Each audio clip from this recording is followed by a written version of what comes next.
Good afternoon, all.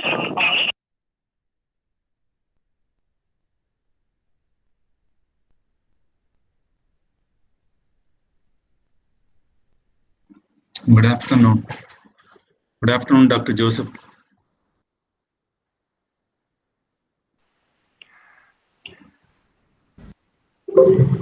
Yes, good afternoon, Professor. So, welcome for the program.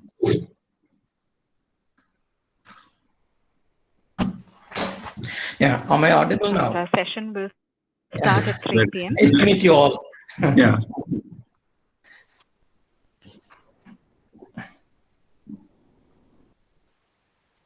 Our session will begin in a couple of minutes at sharp 3 p.m. I request all of you to be ready and please mute your mics.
Good afternoon, Justin, sir. Shall we begin? Yes, we can. It's time. Yes, sir. Thank you, sir.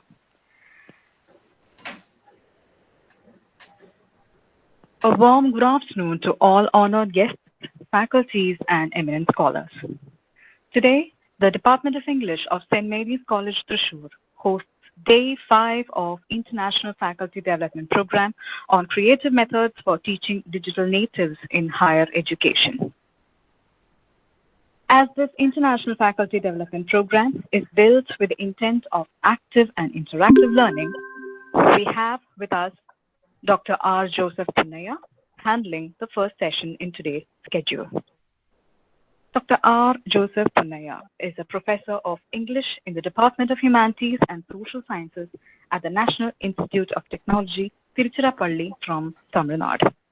Currently, his research and teaching interests include biolinguistics, reading, English language teaching, and second language acquisition. He has published widely in peer-reviewed international journals, such as the International Journal of Foreign Language Teaching, the Reading Matrix, Journal of Asia TEFL, Journal on Educational Psychology, and Journal of Genetics. He has edited a book titled The Idea and Practice of Reading with Satyaraj Venkatesan.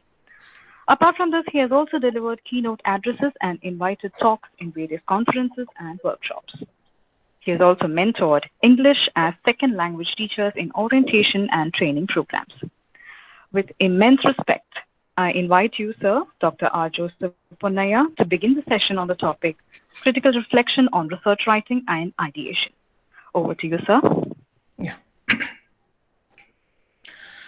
So I first thank Professor Justin James for giving me this wonderful opportunity. And I also thank the organizers for organizing this FDP on learning, research methodology and learning. And today I'll be talking about critical reflection on research writing and ideation. Research writing includes academic writing,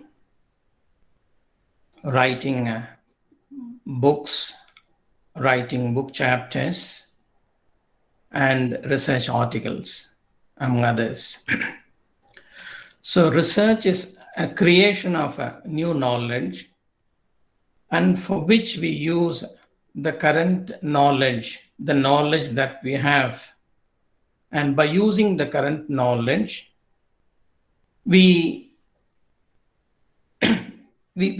try to create new knowledge, and for which we use new concepts, new strategies, think of new understanding, and for which we make scientific inquiries into problems.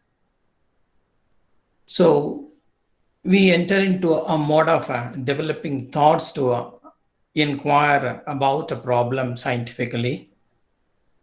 So if you want to develop thoughts, first thing that we have to do is we should have more knowledge on the particular topic. Only then the current knowledge will help us to generate new knowledge. So reading is a tool that will in fact help us to acquire more knowledge. And for doing research, what kind of reading that we should do? We have to involve in critical reading. Critical reading is often stated as academic reading. So when we read critically on a particular topic, we will analyze ideas, we will evaluate ideas, and at the same time, when we are involved in analyzing and evaluating, that will help us to come up with new ideas. And that's how critical reading will help us to write better. So if you want to become a better writer, you should involve in critical reading. So when you involve in critical reading, you are generating knowledge. You can solve any problem. And when you are involved in critical reading, you will be using the previous knowledge that you have. So you are reading a text. When reading a text, if you want to comprehend the text, if you want to get the deeper level meaning of the particular topic, you will be using, or your subconscious mind will be using the previous knowledge that you have acquired on the particular topic that you are reading. So the brain will start to connect the previous knowledge with the current knowledge. And when there is a connection between both previous knowledge and the current knowledge, and you get understanding of the topic, and you are generating new knowledge. So comprehension is the crucial factor that will help us to generate new knowledge. Comprehension is the crucial factor that will help us to extract ideas conveyed by a writer in a particular text. So when we comprehend a particular text when reading, we are actually generating new knowledge. When we generate new knowledge, we are also generating new language structures. We are not actually focusing on language structures. We are focusing on the meaning when reading, You are thinking about new ideas. How could you develop new ideas? You are thinking about the comprehension of the text, and at the same time, you are developing new structures. You do not know that you are developing new structures, but that happens subconsciously. The process is subconsciously. You are focusing only on the meaning. You know well that you are developing the meaning, but at the same time, you are developing language. And to involve in such reading experience, you should have cognition in place. If the cognition is in place, you will not have any problem decoding the meaning from the text using the previously acquired knowledge. If you have cognitive deficiency, then critical reading will be difficult for you. In that case, once you continue to read critically a particular textbook, once you make an attempt to understand the text, once you make a repeated attempt to understand a particular text, then what happens? Your brain will sense that you need to do this task and you are desperately in need of doing this particular task. Once the brain senses that you are desperate in doing academic reading, the brain will use the cognitive reserve used for some other purpose and will compensate for reading. So other areas will compensate, and the brain will take over the function and will compensate you if you have any cognitive deficiency, or if you do not have the required cognition to understand the deeper level meaning of a text. When talking about cognitive reserve, neuroscientist David Eagleman compares brain to a toolbox. So if you want to disengage a bolt, and you will search for a ratchet. If there is no ratchet in the toolbox, then you will fish out a wrench. If you do not have wrench in the toolbox, you will take a pair of pliers. So this is how we try to disengage a bolt. If you do not have one particular tool, we will use another tool. Similarly, if we do not have the particular cognitive ability to understand the text when reading, the brain will use some other skill or some other cognitive ability and will help you to comprehend the text. So the only thing that you have to do is you should continue to read. Depending on your cognitive ability, you will have the understanding, and that's the reason why we have inter-individual differences in understanding any concept. So all the human beings will not understand a text in a similar way. We would find inter-individual differences in understanding of the text, and that's the reason why we find inter-individual differences. Then when reading a text, so you are reading a text with a purpose. Research writing, be it research writing, if you're interested in writing a book chapter, if you're interested in writing prose, you are reading something with the purpose, a text with a purpose. When you read a text with a purpose, you will have more clarity. What are the ideas that I need to get from this particular text? If there is no clarity, then reading will become meaningless. You won't get the exact ideas conveyed in the text. So you are reading with a purpose. When you read with a purpose, you will have a kind of clarity. And that clarity will help you to get the exact ideas that you required for writing. So when you read a text, you are not supposed to just extract meaning from the text. There are some people, when they read the text with a particular purpose, text with an intention to write something, all the time they will search for the ideas that are more relevant to their topics. Immediately they will lift those ideas, and they will later they will include those ideas in the text. This is just extracting the ideas from the text. So you can make a note of the important points, but then you are not supposed to extract ideas and incorporate those ideas when you write. You have to experience the felt meaning when you read a particular concept. Only when you experience the felt meaning or the felt sense, when you incorporate that idea into your own text, that will have more meaning, and that in fact will not distort the writing process itself. And this kind of reading experience that we should have.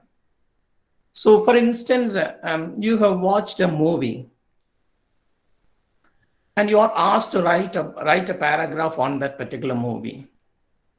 Since you have watched the movie once or twice, when you are asked to write a paragraph on that movie, critical analysis of that particular movie, you will feel comfortable writing a critical analysis because you have watched that movie, you have involved in watching that movie. And if we ask somebody else who has not watched the movie, but has heard about the movie elsewhere, and that person cannot convey the felt meaning in that write-up. So we could always find the difference between your writing and the writings of the another person who has not watched the movie at all. So once you read something, once you are involved in reading an article or a book, so if you could feel the meaning conveyed in the text, and that in fact will later help you to write better. So the first crucial thing that we need to have is comprehension. So if you want to write better, you should comprehend the text that you are reading. Only then you will get new ideas. You should have deeper level understanding of the text. Only then you can write better. And the second one is belief about the topic, your own beliefs about the topic. So beliefs will act both as filters as well as belief will motivate you to write, explore more ideas on the particular topic. Supposing you are working on grammar. So you are very much interested in, you have passion for learning grammar, and you admire articles written on explicit instruction on grammar. So if you are working on that particular topic, but you come across an article that dismisses grammar instruction, and the article says that grammar will not do wonders. Grammar, in fact, will spoil the language of learners. Grammar, in fact, will help only to edit the output of the learner. This will not help us to acquire a language. When you come across such articles, then again, you will have the tendency to reject such ideas because you have a kind of belief that grammar instruction will do wonders. And as a result, when you come across articles that dismisses grammar instruction, you will reject those articles, and sometimes you might have a feel that such kind of ideas really hurt your feelings. And you will not be in a position to accommodate new beliefs. You will not be in a position to accommodate new ideas. So when reading, first thing that you should have is comprehension, and the second one is belief. If you have a particular belief on a topic, you should be in a position to revise the belief all the time. If you are not in a position to revise the belief, then reading something against the topic, or if somebody is discussing against the topic, that in fact will hamper your comprehension. So the first crucial thing that you need to have is comprehension. The second crucial thing is your beliefs should accommodate new ideas. If your belief is not accommodating new ideas, then you cannot grow. You will not accommodate more ideas, and you won't create new knowledge. So new information will generally form When the new information forms, new schemata or plan forms in your brain, and the old one will modify. And this is how we acquire knowledge. The acquired knowledge will help you later when you write on the particular topic. So as I said, when you're reading, you have to receive the ideas from other authors. So you may have a kind of a dilemma. So what to believe from the masses of contradictory information? So when you read a particular text, you will have more ideas, more concepts. You will come across more concepts, more ideas, and you will be in a dilemma to decide whether to accept the ideas or not. You are not, sometimes you might reject some of the ideas. You will have a kind of dilemma. The reason is, authors of every text will try to persuade the readers, and they will try to convey the readers that what they are conveying is true. So once they try to persuade readers, so when you read a particular textbook, you will have a tendency that what the writer has conveyed in the particular text is true, and as a result, you will accommodate those ideas. So once you are ready to accept ideas, and you will have this problem. So writers will try to convince readers.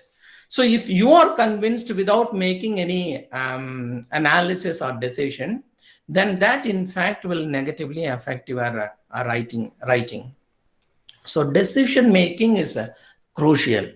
So you have to make the right decision at the right time. Even for making a decision, your biological system will support. Biological system is crucial in taking any decision. So again, if the cognition is strong, you will take the right decision. You will get the right intuition when reading the particular text. You will have the right gut feeling when reading the particular text. You will know well that what ideas to be accepted and what are the ideas that I should avoid. And anyhow, the biological system has the power to decide on a particular matter. In that case, after taking the decision, you have to discuss with other people, or you have to compare your decision, what you have finalized, with other theories and concepts. If you are comparing this with the theories and concepts, then you can again analyze, evaluate, and then decide whether to accept the ideas or not. Then if you discuss this with a person, if people say that this is not the right idea, but you have included this idea in the text, that is an indication that our system or your biological system has problem taking the decision. So once you get a suggestion from other people twice or thrice over a period of time, you will pick up the skill to decide on a particular matter. And even decision making comes by practice. So if you have the cognitive ability to decide correctly at the first attempt, that means you are blessed. But if you do not have the ability to decide on a particular matter initially, if the decision is incorrect, in that case, you need to have some external support. And over a period of time, your decision-making skill will improve. And the decision-making skill is very crucial to become a better writer. Because if you are accepting ideas which are irrelevant to what you are working on, then that will spoil your writings. Reading is crucial, comprehension is crucial, belief is crucial, but then when deciding something, if you are not accommodating the correct ideas when deciding, then that will have a negative impact on your writings. So Antoine, a neuroscientist, Antoine and his colleagues, they placed 4 decks of cards in front of their subjects. And they were asked to draw a card from each deck. So when they draw a card, they will either lose money or gain money. Okay, so what happens, and there is hidden pattern in the 4 decks. 2 decks are good and the 2 are not good. And they have to identify which deck is good. Only then they can gain money, otherwise they will lose their money. So what happens, the people, they try to understand every time when they draw a card, they infer something and they were able to identify the correct deck of cards. And on the 25th draw, the subjects were able to identify which one is a good deck, which one is a good deck of cards. And at the same time, the researcher conducted skin conductance response test. So the skin conductance response test is used to identify when they have actually, the subconscious system has identified the correct deck of cards.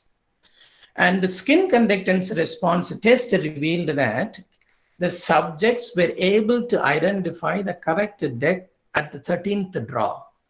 At the 13th draw.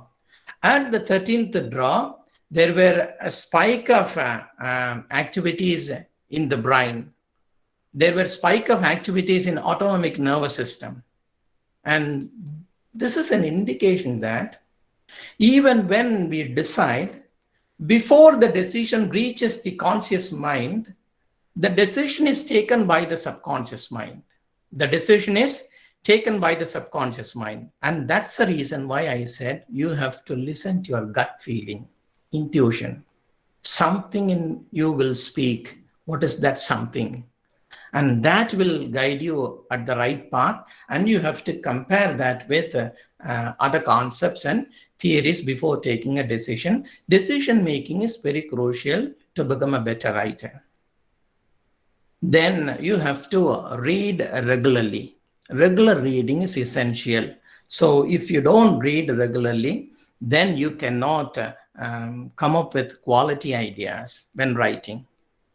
So you might ask, how can I make reading process easier? I do not have the habit of reading. I don't read at all. Reading is not a pleasurable activity for me. And some people will read only for pleasure and they won't read academic texts. I read only the text meant for pleasure, and then I don't read academic texts. In that case, how can I compel me to read? Our brain is wired such a way, if there is no pleasure in an activity, the activity will terminate at one point of time. The activity will terminate at one point of time. So reading will really help us to write better. Reading will help us to come up with quality ideas. Critical reading will help us to generate new knowledge and new ideas. But then we are not interested in reading. Since we are not interested in reading, and we don't choose to read. But at the same time, you know well that the situation demands you to create new knowledge. The situation demands you to create new knowledge. You have problem in front of you. The problem is actually creating new knowledge. You are asked to solve a problem. So once you have a task, the brain will find some means to find a solution to that. The brain will find some means to find solution to that. What kind of method will really help the person to come up with a solution? Reading is a tedious task for the individual. But at the same time, he has to solve the problem. The brain will use different strategies to solve the problem. Then after, the brain will use trial and error methods. And at the same time, if someone says that this critical reading will really help you, critical reading will really help you to write better, then you will use reading as a trial and error method. Once you use reading as a trial and error method, then over a period of time, If you feel confident when writing after reading critically on the particular topic, then your brain will sense that you are solving the problem. You get a reward. You get a reward. So once you get a reward, then you will be interested in reading. Reading itself will become a pleasurable activity. Reading itself will become a pleasurable activity. The reason is human beings are innately wired to solve problems. We have that innate ability to solve problems, and that's the reason why even when solving problems, the brain will automatically find some means to solve the problem. For instance, if you look at children playing with blocks, they will use the blocks and build some structures. After building the structure, they will celebrate. They will celebrate for quite some time. Then after celebrating, they will demolish the structure. Then they will build a new one. Build a new one. Then again, they will celebrate the creativity. So this kind of creativity is there with children. So we human beings, even adult, we have that creativity. So once we do not use creativity, then that particular cognitive ability will be taken over by some other task. So if you continue to be creative, and even if you do not have the cognitive ability to be creative, brain will take some cognitive reserve elsewhere and will compensate. You will become creative over a period of time. Then initially, such reading will be difficult for you because reading is not a pleasurable activity. You need to read over a period of time to make reading a habit. So reading is not a pleasurable activity. Initially, when you read, there will be more neural activities in the brain. So if there is more neural activities in the brain, the indication is you are spending more energy reading a text critically. If there is less neural activity when reading, you are not spending more energy, but at the same time, reading is more efficient. So once you start to read, after 2 months, 3 months, or 5 months, sometimes 6 months, you will feel more comfortable reading a text critically. Once you feel comfortable reading a text critically, then you won't be spending more energy. If you are not spending more energy, you won't have anxiety when reading. You won't have more anxiety when reading. Even sometimes you might feel happy when reading. So initially, when you pick up a particular skill, you will have some difficulties. See, for example, you are learning swimming. So initially, you will have the fear of drowning. You will make a quick movement of legs and hands. Then you won't go deep into deep waters. You will hold the side of the pool and you will swim. And after learning swimming for a week or two, then you will slowly pick up that skill. Then you will swim in deep waters. You can also talk to people when swimming. That the indication is that you are not spending more energy when swimming. Similarly, when reading, initially there will be anxiety. You might have anxiety, and the anxiety will prevent you from comprehending a text. So once you develop a habit of reading, and that will help you to acquire more knowledge. If you are acquiring more knowledge, and at the same time, incidentally, you will acquire language. And that language will really help you to write better later. So regular reading will initially, when you are reading, you will have a kind of anxiety. So once you have anxiety, you will not have more imagination. You won't think a lot when reading. But once you develop the habit of reading, and this reading will help you to come up with more ideas, and the imagination will flourish. And when reading, there are people will underline the text. I have the habit of underlining important points when reading. But researchers suggest that you have to make journal entry when reading. So if you make a single journal entry, so you will write the important points discussed by an author in a particular sheet. So this is single journal entry. Then double journal entry is one side you will be writing the important points conveyed by the writer, and at the other side you will be writing your own thoughts about or your own views about the ideas conveyed by the writer.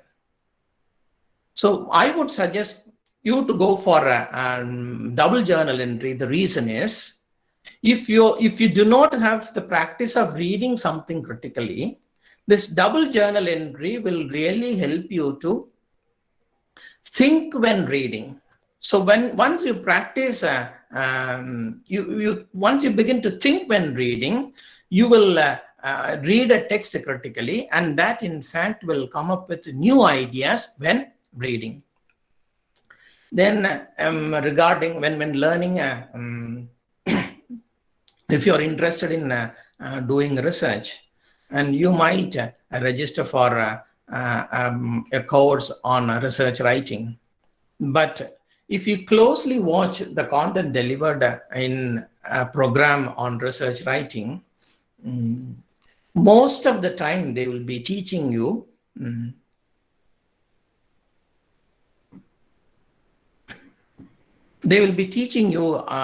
nuts and bolts of research, where to use quotation and where to use comma, footnotes. Then when writing an abstract, what are the ideas that you need to write initially, and how much space that I must leave from the margin when I write a quotation. So these kind of ideas will be taught in the research program. And these are all essential, but then these are not the sufficient condition for writing a research paper. These are all the nuts and bolts of research. If you want to know more about this, you read the book Reading as Rhetorical Invention by Brent. And the actual writing, actual research comes in the middle, where you generate new ideas. How will you generate new ideas? How will you generate new ideas? That begins with reading. That begins with reading. And then you get back to writing. Then you have to motivate yourself to read. So the brain has the innate ability to solve problem. If you are solving the problem, you can write on the particular topic that your brain will motivate you to write. But we cannot be motivated all the time. So we should not wait for the motivation to happen. So I must be first motivated, and then I will write on the topic. So if you are waiting for the motivation, and motivation will never happen. You have to first involve in writing.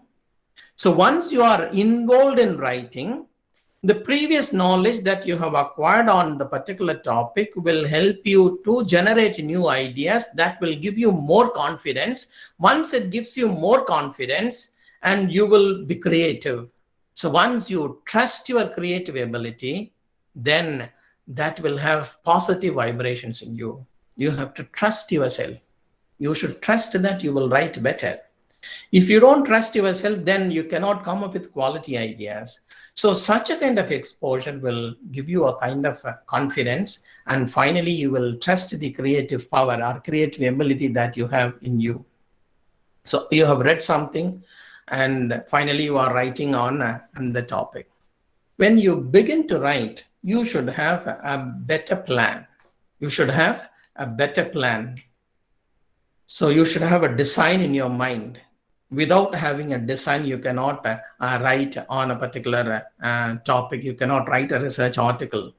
You should have a design in your mind.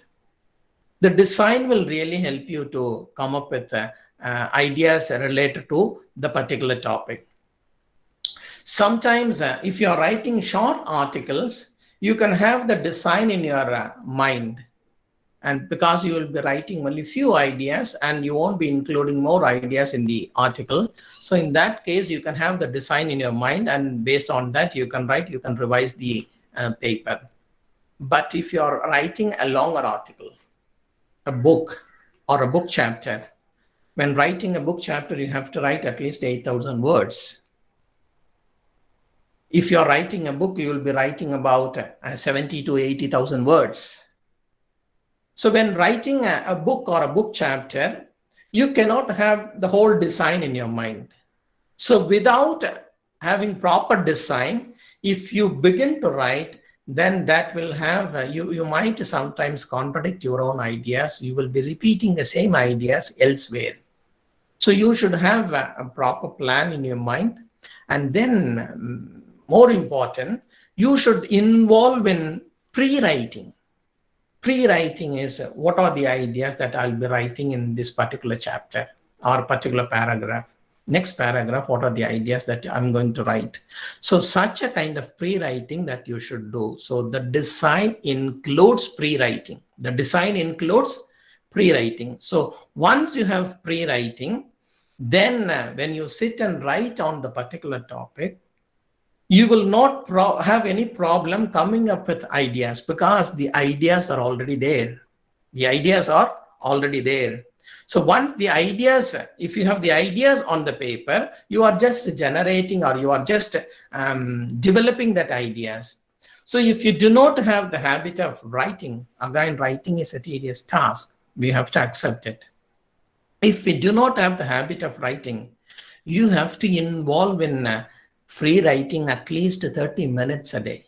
Write something, write whatever comes to your mind.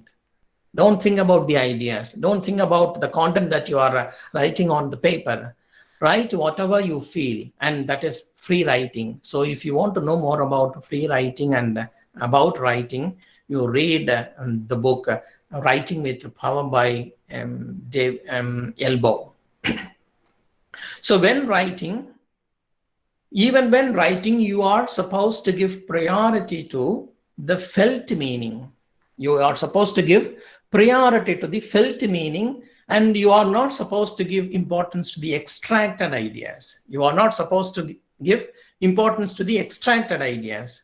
So when PhD scholars, when they are asked to write an article, so they will read first. When reading, they will just identify the important ideas that they could include them in the article, in their articles. So they will have all these things in mind, and they will extract some of the ideas from different authors. And when writing the article, they will try to include those ideas when writing. So what happens if you just extract or if you just borrow ideas from other writers without converting that into your own? If you include that in your writings, that will distort the writing process. That will distort the writing process.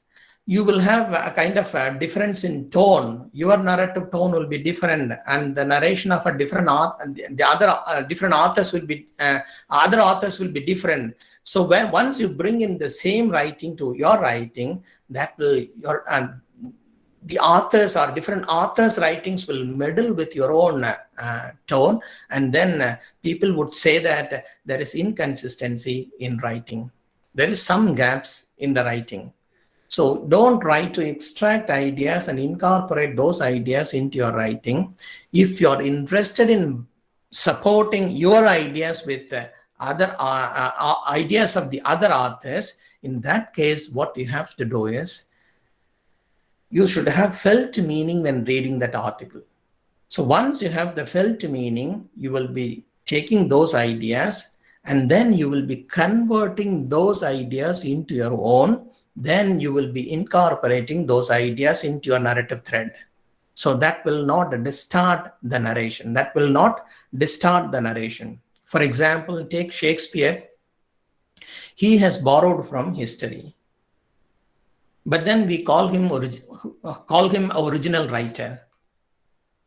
The reason is he has borrowed from history and has converted that into his own, and that's the reason why we call him the original writer. Similarly, when writing a research article, when taking ideas from other authors, you have to convert those articles or ideas into your own Once you convert those ideas into your own, you will be generating your own ideas, and the ideas conveyed by other authors will support your ideas, and at the same time you have to cite those authors when bringing in those ideas. And this kind of writing experience that you should have. You are not supposed to just extract and incorporate ideas in your writings. You are supposed to borrow ideas, and then you have to convert that into your own. Then finally you have to include those ideas into your writings.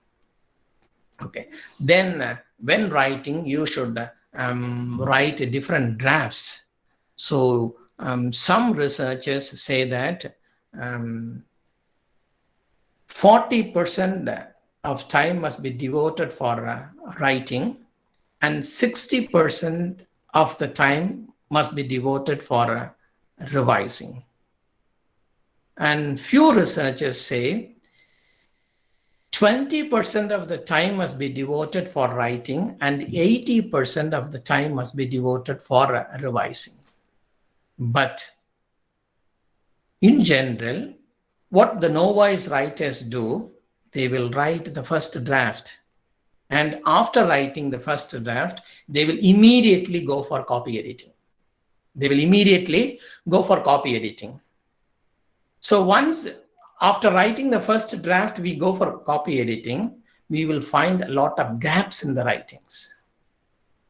So you might not have conveyed the intended meaning in the first draft. There must be some gaps between the intended and the conveyed meaning. Sometimes you might not have developed the idea properly. Sometimes you might have contradicted your own ideas when writing on the particular topic. You won't have more content to write a research paper.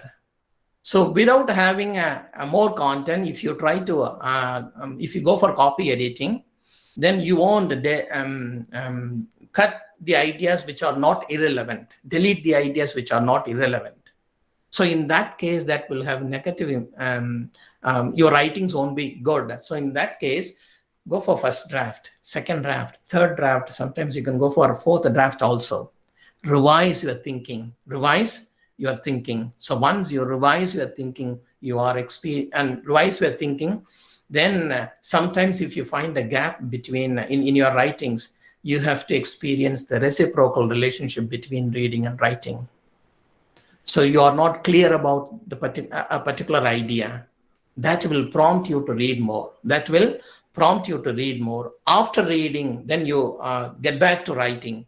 So when you get back to writing after reading, then there will be clarity. So experience a reciprocal relationship between reading and writing. Then when writing, you have to think about the content, the meaning. You are not supposed to think about the language. Writing is a composing process. When you compose an idea, only when you think about the meaning, you will get the quality idea. If you think about the language when composing an idea, that will distort the writing process itself.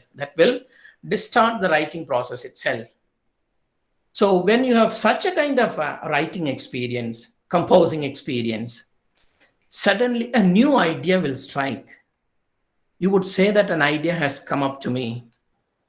That doesn't mean that the idea has immediately come to you all of a sudden. You have read about the similar kind of ideas elsewhere. Your brain has already processed such ideas. When you begin to write, immediately the idea or the ideas come from your subconscious mind. And in that case, that reading, the critical reading, will really help you to come up with new ideas. Then when writing, you have already written, you already have the pre-writing with you. Then you are developing the pre-writing. Sometimes you might deviate from the pre-writing. So if you are deviating, the indication is that you are growing. So in the course of composing the idea, you are getting newer ideas, and that's the reason why you are a little bit deviating from the original design. So this is this kind of writing experience that you should have.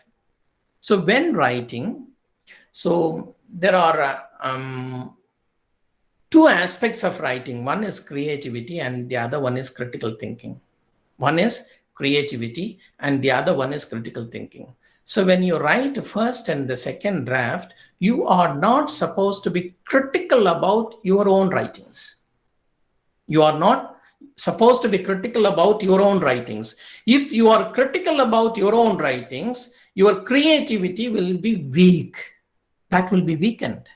If the creativity is weakened, then you cannot come up with new ideas. You cannot come up with new ideas. So you should not be critical about your writings initially. You have to be creative.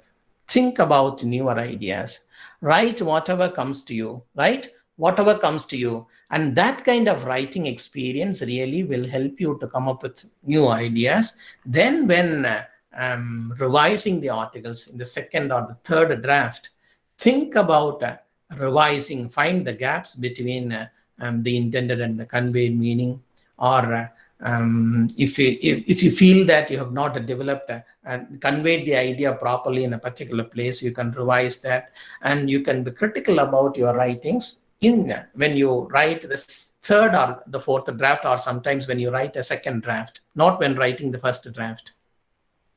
Then after completing it, so your creativity or you don't give importance to creativity because you already got a shape. Then you be critical about your writings.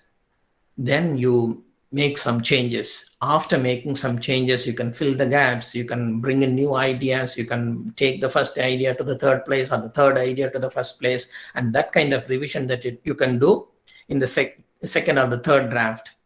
Then finally, when it reaches the copy editing stage, don't include any ideas. You just focus on the language. You just focus on the language, and when you think about the language, and that will help you to shape your language, and at the same time, and you will have more clarity in your article. So this kind of writing experience that you should have. Then when writing, usually writers would say that they have a writing apprehension or a writer's block. So if you have writing apprehension or writer's block, you have to again get back to reading, or you can give a brief gap. So if you get back to reading, if you refresh yourself, then if you come back to writing again, that will really help you to come up with new ideas. So this is how we can overcome the writing apprehension or writer's block. But novice writers, intentionally they will create a writing block by procrastinating the writing. They would say that I do not have time to write.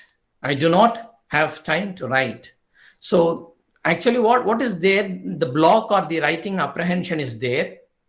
And in order to hide that, they will say that I don't have time to write, and they will procrastinate the writing. So they will be involved in some other activity instead of writing. So sometimes they will be busy in cleaning the house. Sometimes they will be busy in cleaning the office, and they won't allot time for writing. They won't allot time for writing. If they do not have some other activity, then they will be more anxious. They will be more anxious because they have the duty to write, and this will haunt them, and the brain will give them a kind of reminder that they have to write. So in that case, they will have more anxiety, and they will have a kind of guilty feeling. So in order to avoid the guilty feeling, they are engaged in some other activities like cleaning the house or cleaning the office. If you want to know more about procrastination or blocking and procrastination, you read Writer's Journey to Comfort and Fluency by Robert Boyce. So this is how they avoid writing. So if you are procrastinating without any reason, the indication is that you have more writing apprehension, you have writer's block, and you have to overcome by writing. So you should write more. You should overcome by writing alone. So writing is not a pleasurable activity, and you have to. Somebody has switched on the microphone. Yeah. Then another, the wrong notion that we have in our mind is we associate writing to spontaneity and mystery. So we believe that writing is a spontaneous process. Only few people have the gift to write. And this is a mysterious, it's a mystery. And this kind of belief that we have, and we would say that writing is an ultimate test of brilliance, but actually it comes by hard work. It comes by hard work. So we should not have such a kind of myths about writing. So the myths and the exaggerated values about writing will unnecessarily burden us. So we should not have this kind of a notion about writing. Then when writing, you should not try to write at the first time itself. That is the wrong practice. You are not supposed to do that. Then without creating the required ideas or knowledge, you are not supposed to go for premature revision. You are not supposed to go for premature revision. So if you practice this, and you will become a better writer. So let me brief what I have discussed in this session. If you want to become a better writer, you have to involve in critical reading. Then if you have any beliefs about a topic, the belief will act as a block, and in that case, you must be in a position to revise the belief. Then you have to, after reading, you write. When writing, you might experience writing apprehension initially, but to overcome the writing apprehension, you should involve in writing. You should involve in writing, and this writing, engaging oneself with writing will really help us to continue to write, and we should develop the habit of writing. Then when writing, you should spend time for revising, and you should spend at least 60% of the time for revising and 40% of your time to write. So if you do not have the habit of revising your ideas, you cannot come up with good ideas. So you should at least spend 60% of your time, devote your time for writing. And if you have such a kind of a practice, and this practice will help you to become a better writer.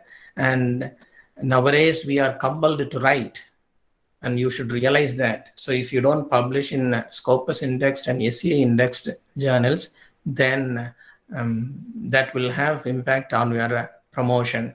And if you want to do quality writing, you should have the practice that I have suggested you in this session. Thank you. Thank you so much.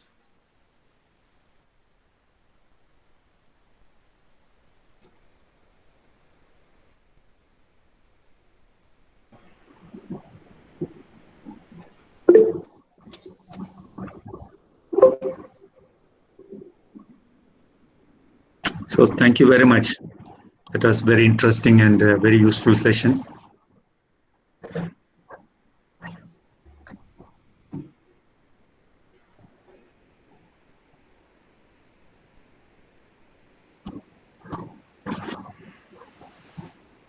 Yes. If you have any now questions, you it's can open. post the question. Yeah. Yes, carry on, Ms. Sanu. Yes, sir. It's now time for your doubt clearing session. If you have any queries, you may ask regarding today's session. Either you can unmute or you can type in the chat box here.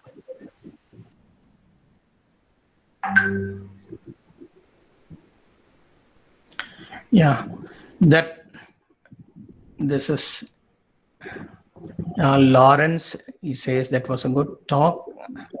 As you say, we may borrow an idea and clothe it in our own language. While doing so, how we still retain the theme as the basis, then how can we claim it to be our idea unless we create a novel idea, although it might occur, right? So let me explain this. So I said that we have to borrow ideas from the sources, then we have to convert that into our own. So even if we take Shakespeare, he has borrowed from history, but then he has converted into his own, but we call him an original writer. When we write research articles, we are supposed to take support from other writers. So if we do not take support from other writers, our ideas won't be accepted. So once you take ideas from other writers to support your ideas, you have your own ideas to convey. You have your own ideas to convey, and at the same time, you are borrowing ideas and supporting your ideas. Sometimes what happens, you are taking others' ideas, you have your own notion about or belief about the particular topic. Then after getting exposure to ideas conveyed by different authors on the particular topic, and you give a break, then all of a sudden you come up with a new idea related to the idea that you have read. So the new idea is actually your own idea. The subconscious mind has processed the idea, that has come up with an idea differently. But when you compare your ideas with others' ideas, sometimes you might have a feel that you have conveyed some quality ideas and something unique in the field, and you will have such a kind of writing experiences. Yes. So this is not just borrowing. You are generating your own ideas, and at the same time you are borrowing others' ideas and incorporating those ideas, and at the same time you are citing the authors. You have to cite the authors. If you feel that, if you have a sense that you are influenced by a particular writer, you are inspired by a particular writer, when writing and developing a particular idea, and if you feel that you are inspired by a particular writer, you have to acknowledge the author. Yes, yes. Thank you very much. I think this is more possible and expedient when you make a double journal, I think. While reading, you can make on one side what you have understood the Yes. idea. At the same time, you may be struck by a new idea which can be mentioned on the other side. Am I right? Yes, right. See, there are some readers, they will read the text critically. And for them, when they write an article, when they think about others' ideas, they will look at the ideas critically and they will incorporate their ideas. But if readers, if they do not have the habit of thinking when reading, and this double journal entry will really help them. Yes. Yes, thank you very much. So there's another query from Ms. Mustukumari, and the query goes like this. How to choose the articles to read which are related to our topic? What kind of ideas should we have to select the articles to go through? Yeah, what kind of articles that we need to choose? So you are working on a particular field. Okay. So you read on the particular topic. So when you read on the particular topic, you just go through, read an article written by a great scholar. Then you can also go through the references of that he has go through the articles that the scholar has cited. Then when you're reading an article, sometimes what happens, the author might have cited a different author. So if the idea really impressed you, then you have to go to that article. instead of just citing his idea using this article, you have to go to that article, read the article completely. So again, you will get one more article on the particular topic. So that's how you have to slowly collect interesting articles on a particular discipline. Even if you do not have that kind of practice, then you can get suggestion from your seniors or professors.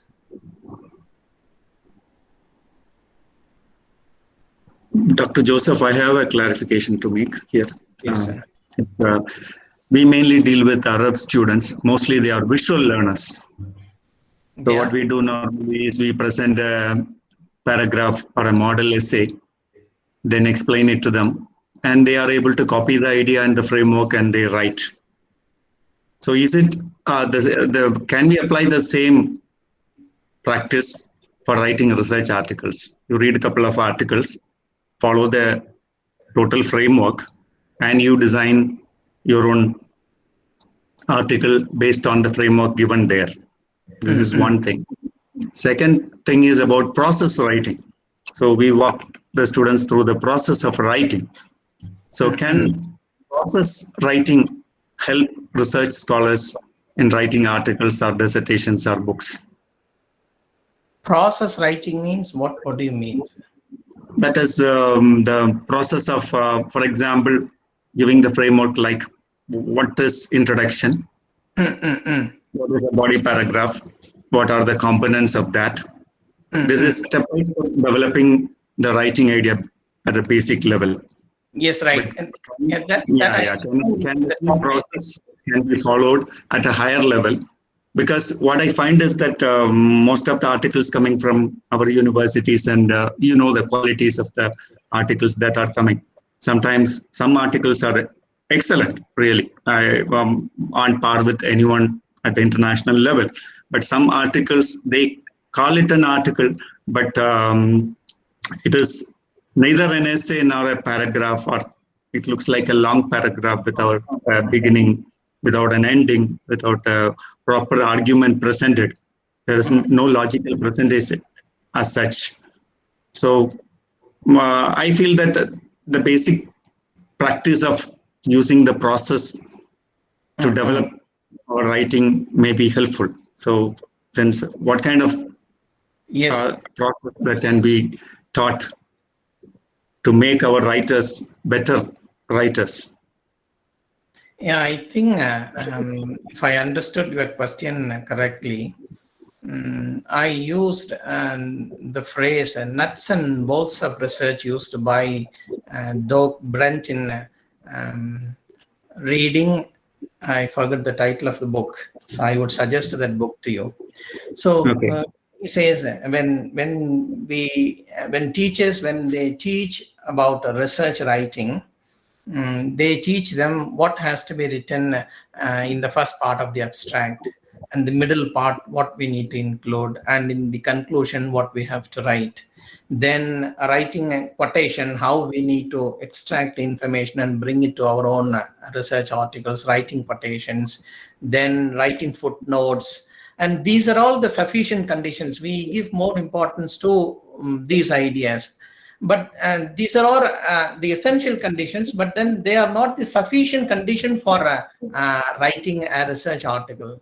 And that's the reason why even that book will be more useful to you. Did I mention that book? Once you remember, you can just tell me the reading as a rhetorical invention. Reading as a rhetorical invention, you will get the answer to your question, all the related questions. So what we need to do is we need to read critically, and ideation must be there. So that has to be given more importance than learning about the actual process or the design of the research paper. And he calls that as nuts and bolts of research. And that is more important than just learning the process itself. So the writing process, actually, before that you asked one more question. When we ask students to write on a particular topic, they just write something and bring it to us.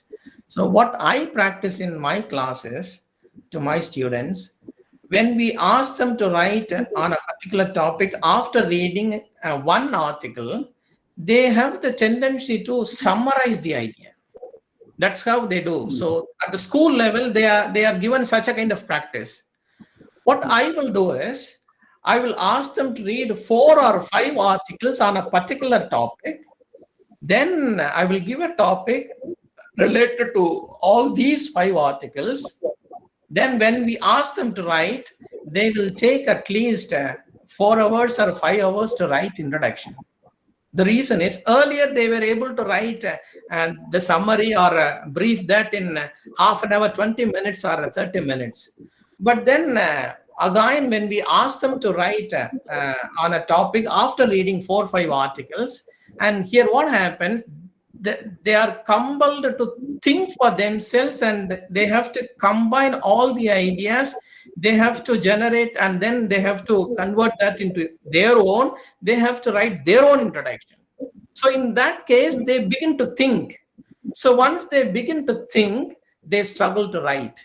So this is an indication that they have picked up the writing. They are on the right track. So initially, when they read 5 articles, if we ask them to write, they will struggle. But if we give them 2 days or 3 days break, in between, the subconscious mind will process all the ideas, and the students may not know that the ideas are processed. But then the subconscious mind will process the idea, and on the next day or after 2 days, if you ask them to write, they will write the article comfortably. Because, and in between, without their knowledge, the brain has processed the idea, and as a result, they were able to pack the idea in a different way. And this is an indication that they have started to think. They are creative in writing something. Yeah, the input, proper input, then process takes place automatically, Yes. and we bring out the output. That's right. Good. Thank you very much. Thank you very much. It was very, very interesting and informative lecture. Thank you. Thank you, sir.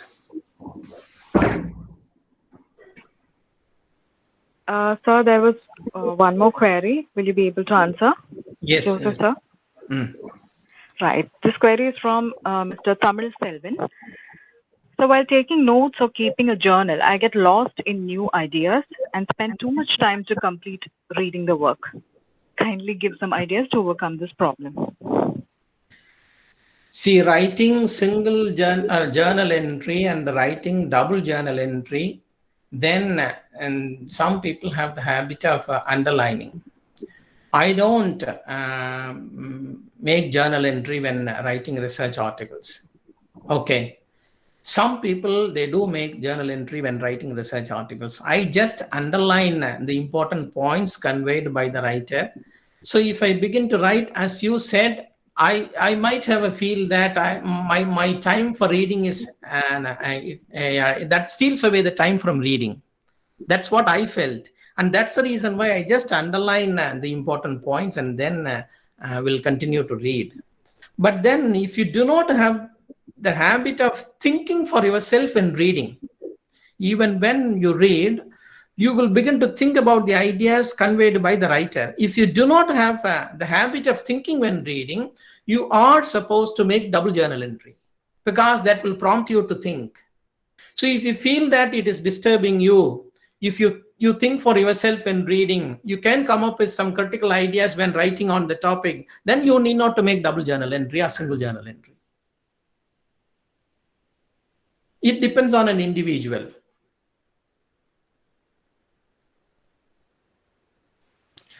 I hope I have answered your question.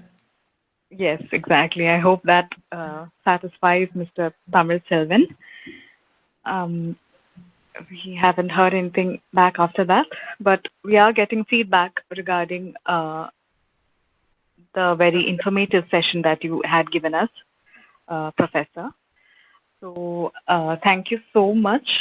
This session was pretty impressive and a very interesting and explanatory session on reading. I personally got a really interesting perceptive knowledge on reading as well. I was pretty fond of the illustrations like critical analysis of a movie, likewise pleasure reading and academic reading, intuition, the thoughts on intuition, inner thoughts, creativity and anxiety was all commendable. So thank you so much, sir, for spending so much of your important time for our college for this faculty development program. So once again, Thank you, madam. hope you're safe, you stay safe, and we'll be getting in touch as well for further sessions, I believe. So thank you so much. I also like to take this opportunity to thank Justin, sir, to bring in Professor R. Joseph Punnaiah, sir, into the FDP. So thank you, immense amount of thanks to Justin, sir, as well. Thank you very much. Thank you so much. Thank you all. Yeah. So meet you when I come to Thrissur. Yes, sir. Yeah. Yeah. Okay, thank you. Bye. Justin, sir, shall we end the session then? Yeah. Yes, we shall have a break. Then we can reassemble after 4:30. Yeah. By the time I think Miss Ayla will join us. Yeah. Okay, sir. Thank you so much. Thank you. Yes, sir. Thank you so much. Thank you, all of you. Thank you, faculty members and research scholars, for being wonderful audience to the session. We'll be continuing with session 2 at sharp 4:40 p.m. Thank you all. Thank you so much.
Good afternoon, Aylar.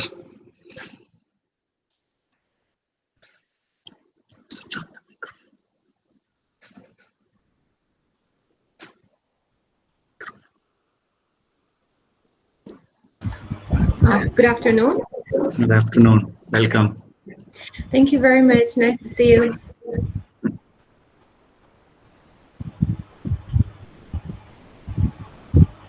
We may have to wait a couple of minutes. Sure. Yeah. 3:40 will start. Okay, great. So how is the weather there in Iran? Well, it's good. A bit hard. Same here. Sure, no, that would be much hotter. Yes. How about in India? India, it is some parts it's raining. Wow. And here in Niswa also we had some rains. Okay. Now it is a bit cloudy, but still it is hot, 45, 46 degrees. Oh, great. Yeah. Okay. Good.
So we can start in a minute or two. Okay, let me share my screen. Yeah, you can.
The second session of day 5 will begin in a couple of minutes. I request all of you to mute and be ready.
Justin, sir, shall we begin, sir?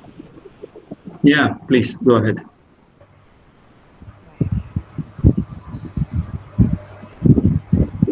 A warm good afternoon once again to all the guests, faculties, and eminent scholars. We now enter into the second session of day 5 of the International Faculty Development Program conducted by St. Mary's College, Thrissur, titled Creative Methods for Teaching Digital Natives in Higher Education. The second session in today's schedule is maneuvered by Aylar Rozapod, a lecturer of English in University of Technology and Applied Sciences, Nizwa, Sultanate of Oman. She is a PhD candidate at teaching English as a foreign language in Islamic Azad University, Iran. She has been teaching English for more than 15 years and has also published and presented several academic research papers in national and international scholarly journals and conferences. Her research interests include educational technology, computer-assisted instruction, research methodology, academic writing, and professional development. So without much delay, I wholeheartedly welcome you, ma'am, and invite you to take over the session titled Augmented Reality Integration in Higher Education. Over to you, ma'am. All right. Hello, everybody. Good afternoon. I would like to welcome you all to this session, and I'm really pleased to be presenting on this conference. So I am first very thankful to the organizers of the program, especially Dr. Justin James, who invited me. And I hope to be able to cover a very interesting and let's say up-to-date topic, which is in line with the theme of the program. As you see, the title of my speech would be Augmented Reality Integration in Higher Education. So augmented reality is a type of technology. I mean, we can say the most recently developed type of educational technology, we can say, which is being incorporated increasingly in different sectors like business, industry, and education as well.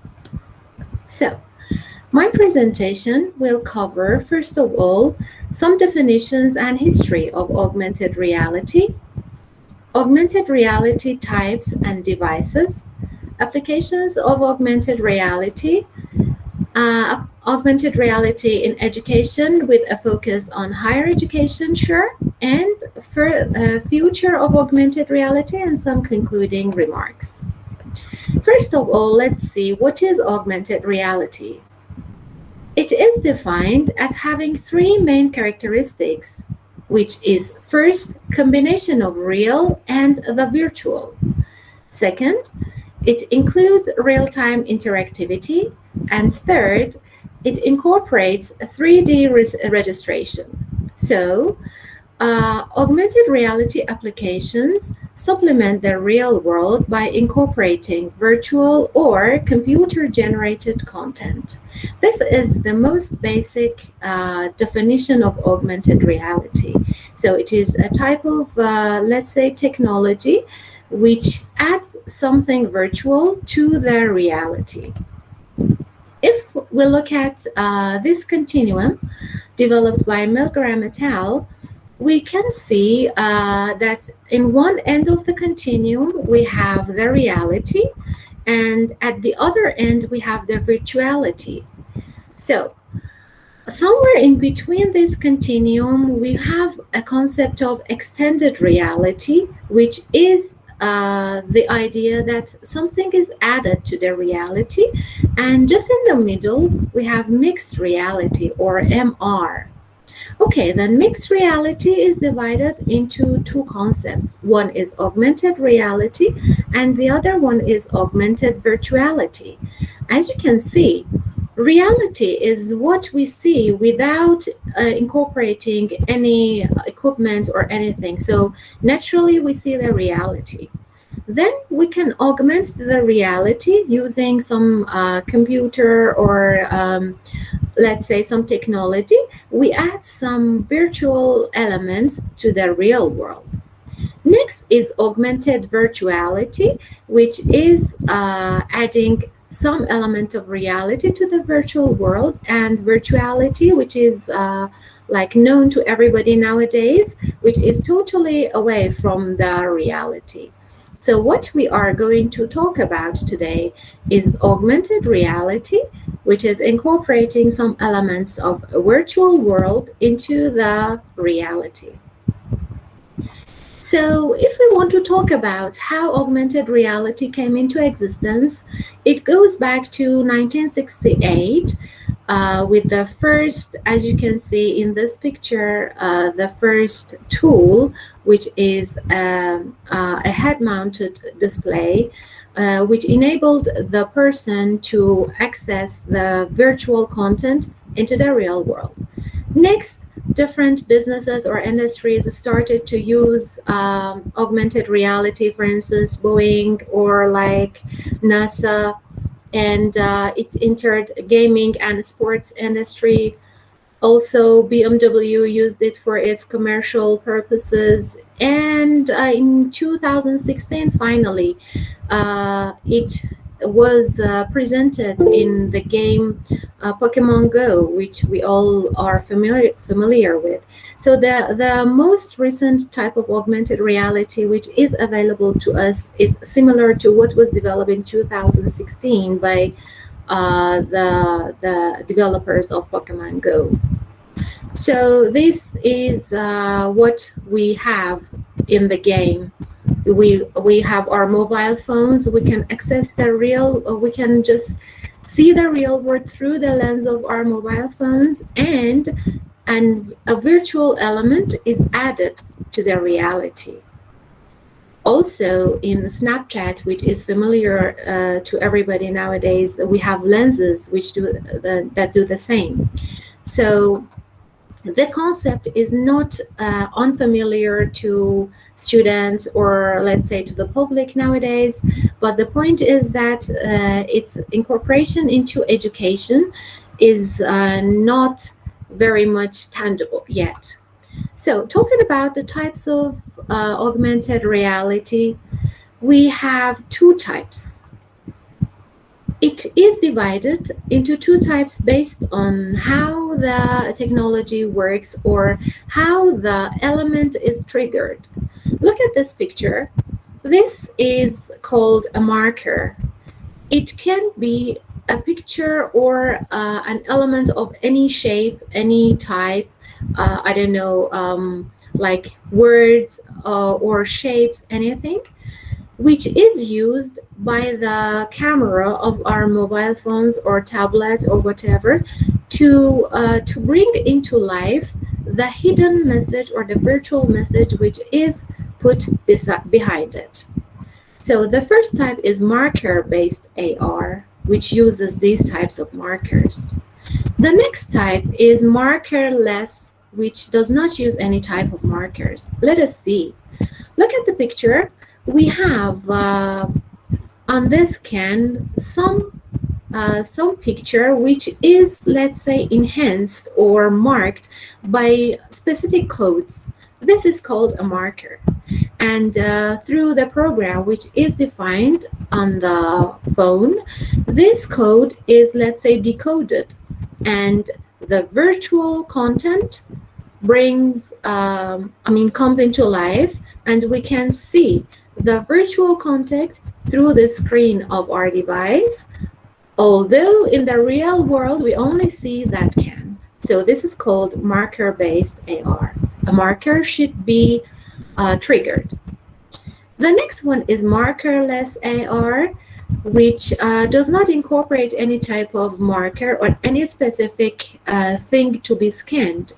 You can only turn on the camera of your mobile phone through specific applications, of course, and scan the real environment of your home, for instance, and add the virtual elements which are incorporated into that application into the reality. For instance, you want to see if that type of sofa fits into your living room, so you can easily scan your real environment and use the artificial or the virtual images to see how it fits.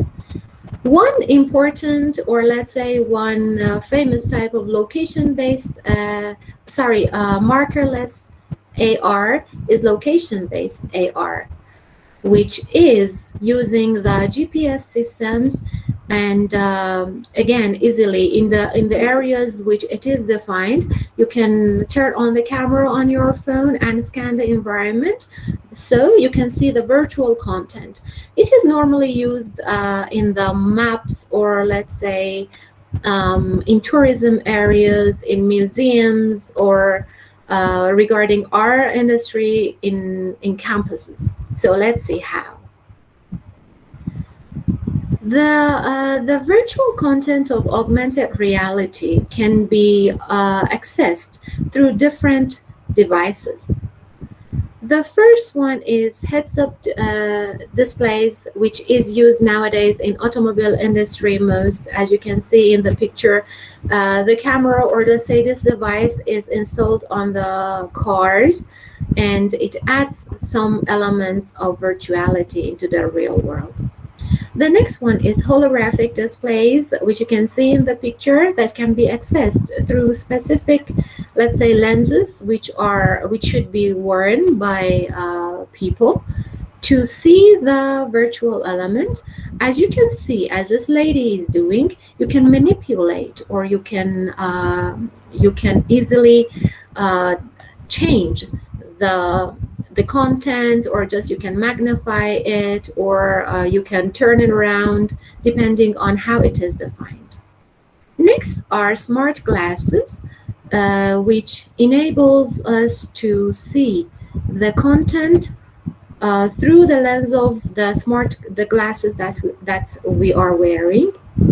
This is very much into business nowadays. I mean, like those companies like Apple or Google are working on producing these smart glasses, and they are available in the market now.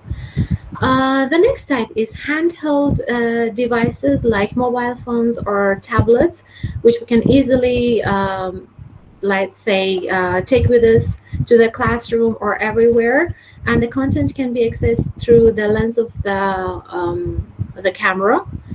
And one most, let's say, recent type of AR access is web-based access. Again, you use the camera on your device, but you do not need to install any specific type of application or program to access the virtual content. So you can easily turn on your camera, and the camera leads you to a specific website. This made it much easier for incorporation into business and also into education. So as we discussed, augmented reality can be applied into business, for business presentations, prototyping, research and development, and training and learning. It can also be used in industry, in engineering, medicine and healthcare, retail, manufacturing, entertainment, space exploration, and military and defense, and so much more. And finally, it is used in education, which is our topic of interest. So, discussing the application of AR in education, we can divide the work or the research work which has done in this area into two different types. Some studies has only focused on early education, considering like very young children, or kindergarten education, or like K-12 education, and some dealt with advanced education, considering informal and formal education. Now, since the theme of our program deals with higher education, we only deal with this topic as related to formal education in the advanced education part. So, let us see how AR is transforming the education industry. It is estimated that by 2023, there will be 2.4 billion augmented reality mobile users worldwide. So as we said, there are different types of augmented reality programs and accessibilities and devices to be used, but only talking about the mobile users, which is defined as MAR, mobile AR, mobile augmented reality.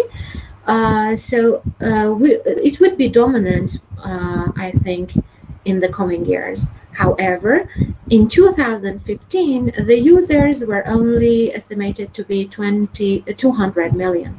So as we can call it, a really fast developing industry. And many of us are only aware of the augmented reality being used in the social media, such as I said, the Snapchat application or Pokemon Go. However, education is another sector which has significantly used this technology, and we have to deal with it more. In higher education, augmented reality is used for a wide range of applications. The advantage, let's say the biggest advantage of augmented reality is that it incorporates some sort of gamification into curricula, which makes dealing with it interesting for, let's say, the faculty and the students, based on my personal experience, of course. And we can create educational materials, interesting educational materials with it. Through AR technology, teachers can materialize abstract concepts to help students visualize and understand challenging subjects. So, as we discussed, one of the biggest benefits of augmented reality is that it enables us to incorporate 3D images or multimedia, let's say, concepts or files into the two-dimension world of, let's say, books, traditional books. So we can, by this, we can easily enable our students to visualize and visualize the concepts, and we can provide more variant inputs. Regarding the learning theories which are incorporated in AR design, we can point to two main dominant theories, which is cognitivism and constructivism. As we know, cognitivists regard learning as a process to receive, organize, store, and retrieve information in the brain. So, as we have discussed so far, we know that augmented reality enables us to organize the data or to make the input in a way that would be more able to be intake by the students. And constructivism believes that learning is an active process of knowledge acquisition rather than passive receiving. As we all see, augmented reality enables the students to actively engage themselves in the process of learning and also even in the content creation in the classroom. So these two main theories make the basis for all the AR designs into education. Augmented reality is very efficient in education, specifically in higher education, as proved by research. So based on studies, students in both schools and colleges can improve their knowledge and skill, especially on complex theories and mechanisms of systems or machinery. This is very, very helpful in engineering, in medical sciences, which incorporate with intangible or with complex issues. For example, in one study, the complex or complicated mechanisms and difficult theories in higher educations were delivered to the students through augmented reality, and the results showed that students could grab the idea more successfully through the contextually enriched interaction provided by the AR. Also, in a medical school, for example, through an AR projection, the surgical process and also the anatomy was presented to the students, which helped them for future, let's say, diagnosis and treatment of the, let's say, maladies. So here we do not focus on any specific, let's say, major or information area, because we are dealing with different sectors. We just want to briefly point to the benefits of using AR and, of course, challenges, so that we as educators in different sectors would be able to incorporate it and make our students benefit from it. So as we said, it can be used in the following areas, and but not limited to this. It can be used in mathematics and geometry, physics, language studies, medical sciences, geography, arts and history, architecture, astronomy, engineering, and so on and so forth. Now, let us see through a video how it can be used, for instance, in actual, let's say, teaching and learning process. We can have a look at, for instance, a teaching material which is augmented or enhanced through this technology. Let's see together.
Well, as we saw, it made the lesson and the textbook very interesting, to my opinion. And as you can see here, there are different platforms or applications to enable us to incorporate this augmented reality into anything that we aim at. This is only one example of the of the platform, but there are also different platforms and applications which have already been developed for using in different sectors of education. For instance, in this application, human anatomy, in health sciences, let's say, in biology, geometry, and in tourism, and so many more. So to access these platforms or applications, or to know more about them, you can easily Google your area of interest and add one element of augmented reality application or augmented reality platform to it, and you will be presented with, let's say, a lot of choices. Well, continuing with our discussion of augmented reality in education, we should have some reference into research to be able to understand how effective it proved to be in education.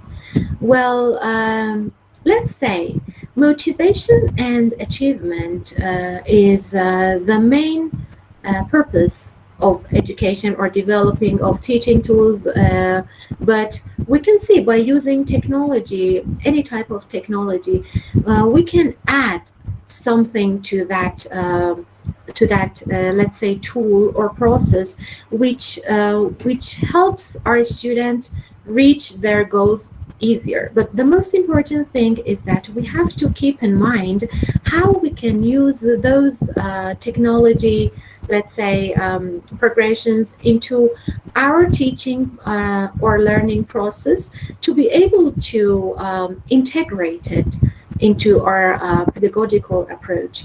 So we cannot easily incorporate any element of technology in teaching without knowing the philosophy, without knowing the theory behind it. So this, on our part, needs some knowledge of the research or theoretical information behind it. As we can point to, augmented reality has proved to be in line with situated learning, inquiry-based learning, game-based learning, and also recently task-based learning. But as this type of technology is a recent one, as you can see, the date of these research work do not go back to, like, let's say more than 10 years from now. Still more research need to be on these to see how it fits into any of these, let's say, approaches.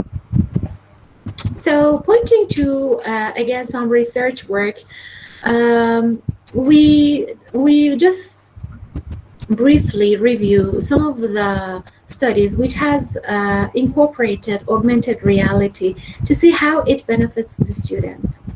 First, we deal with a study which wanted to see if AR enhanced multimedia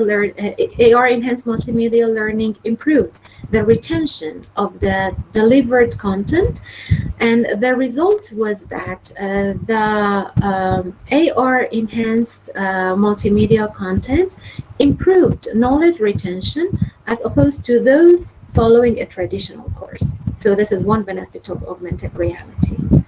In a second study, augmented reality, let's say, content again was incorporated into teaching of elastic collision among university students.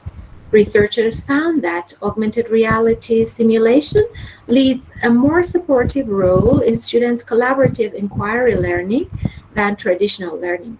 Again, because the students get engaged in the learning process and they are able to have, let's say, an enhanced input compared to two-dimensional traditional type of input, proved to have a more supportive role.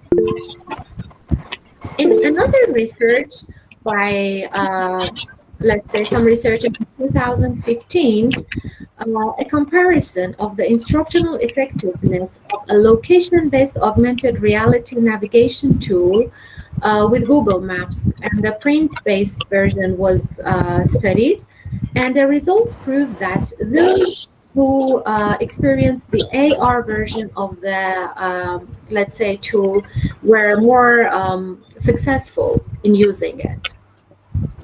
In another research, Excuse me, Heller, your voice is cracking. Mine? Yeah, there is some overlapping, or I don't know. I think there is. Can you please switch off your microphone? That's not It's from your Anand. voice. There is someone else, Mr. Rahul. Yeah, Rahul, please switch off your microphone. Okay, continue, please. Sure. Shall I?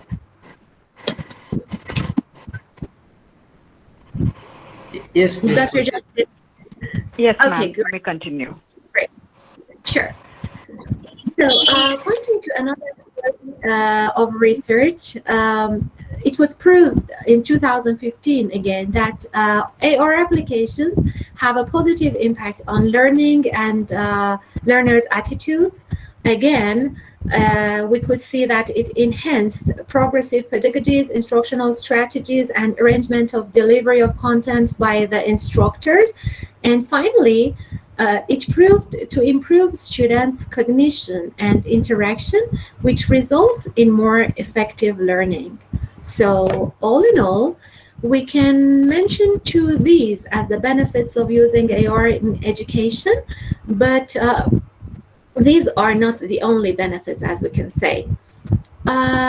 First, augmented reality makes the learning materials accessible anytime, anywhere, because nowadays almost everybody has access to their mobile phones and the internet, so they can easily access the learning materials everywhere. Well, next, it proved to bring more engagement and interest on the part of students in higher education. Next, improved collaboration capabilities, as they can deal with, let's say, decoding the messages behind the elements, or they can easily manipulate the virtual content, the students, so it enhances collaborative capabilities. a faster and more effective learning process compared to the traditional or let's say conventional types of education, practical learning, again in line with collaborative learning, safe and efficient workplace training, universally applicable to any level of education and training and to any major. Memory and retention is enhanced through using augmented reality applications. It also helps with sensory development, and it proves to be cost effective because we do not need to rely on printing books or just having very sophisticated, let's say, technological apps or tools. Meanwhile, there are some challenges about using augmented reality in education. The first is that the staff need time to explore what possibilities AR tools bring to us, which suits our purpose in our specific sector of education. Next is that the staff should be trained to learn how to use the technologies. This is kind of a challenge to those, let's say, teachers or educators who are not very much in favor of technology, but as we all know, and this area of pandemic we all, let's say, felt, we cannot avoid it. Third is financial issues to purchase, house, maintain, and keep the tools and facilities secure, which could be managed if we have enough knowledge and, let's say, expertise. The next is that using augmented reality in education depends on hardware. So again, hardware accessibility is an issue, or the quality of, for instance, accessing the internet would be something to be taken care of. Next is faculty's attitude to adopt AR or any specific type of technology in their pedagogy. Research, again, should be done on the effectiveness of augmented reality to see how it fits the industry standards, also to see how it treats with the privacy or ethical questions on the part of the learners or educators. As I said, this is a new, let's say, area of research. Again, we can call it is on its infancy, but if we try to do more research on these areas or more published work, help with settling all these ideas to be able to incorporate it much more successfully in education. Also, augmented reality can be used for administrative purposes in education. It's not only about teaching and learning. For instance, it was used for marketing in an institute as this. Like this message was appearing on let's say, a flyer advertising some program. It ran through immersive experience. Using augmented reality, students can visit the solar system. It is used for marketing. Go deep under the sea to explore the effects of pollution on oceans, or take a 360-degree tour of an ancient Roman town or Egyptian pyramid. So see, this, when I as a customer read this, it is interesting to me. So it encourages me to go and pay for that program to experience all these. Next, another dominant theme is the campus tours, which is nowadays used by many colleges and universities around the world.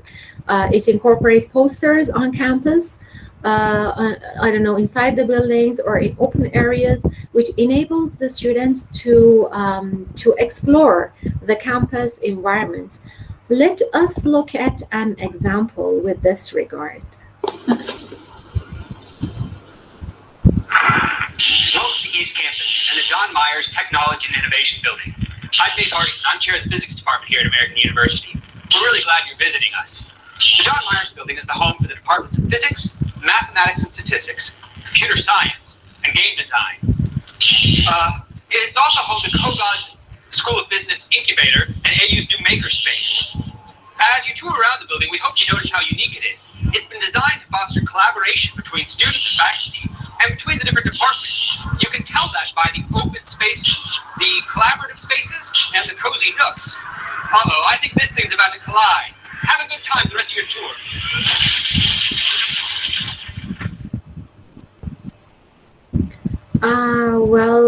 Again, after watching it many times, it seems interesting to me. And again, based on my personal experience, these type of contents attract students and let's say motivate them in learning. Finally, dealing with the future of augmented reality in education and some concluding remarks, we can anticipate that augmented reality is becoming integrated more fully and broadly into the academic programs, because nowadays we only not only but dominantly we can see it as an addition to the program, or like something like extra activity. But we hope and we see that in the future it will not be dealt with as a novelty only, but maybe a supplement or a replacement to the conventional or like traditional modes of education delivery. And as we said, it also helps in marketing and in recruitment, in administration in the educational sector. For instance, if we need to attract donors or legislators or like corporate partners, we can easily make use of the affordances of augmented reality to present the institutional activities and goals of ours to them. For instance, we can show a potential donor what a new building might look like with much greater detail and impressive, let's say, 3D information with an architectural rendering. Also, we can like introduce our facilities planning and development ideas using augmented reality. Also, nowadays we're dealing with the consequences of COVID-19 pandemic still, and distance learning is like inevitable to be incorporated in all parts of the world, and augmented reality can make it kind of optimized or enhanced to motivate students or to provide them with more enriched input and data. Finally, it is predicted that by 2023, the value of augmented reality in education will be about $5.3 billion. So, according to the, let's say, analysts, significantly, augmented reality in education significantly enhances learning experiences for all age groups and assists educational efforts through greater student interest and interactivity, leading to objective improvements in learning efficacy. So I think through any lens we approach the educational sector, we find some benefits from augmented reality into this sector. Thank you very much for your attention, and I welcome your comments and questions.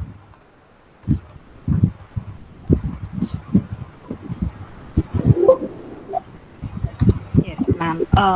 Now it's open to all of you to ask your query regarding the session.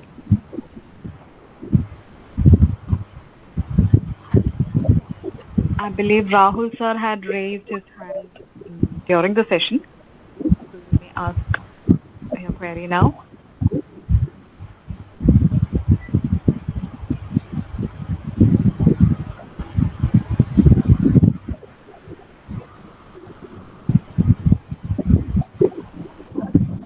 I think it was by mistake. Just skip that and go with the next one. Okay. Okay. Yeah. Anyone interested to ask any queries?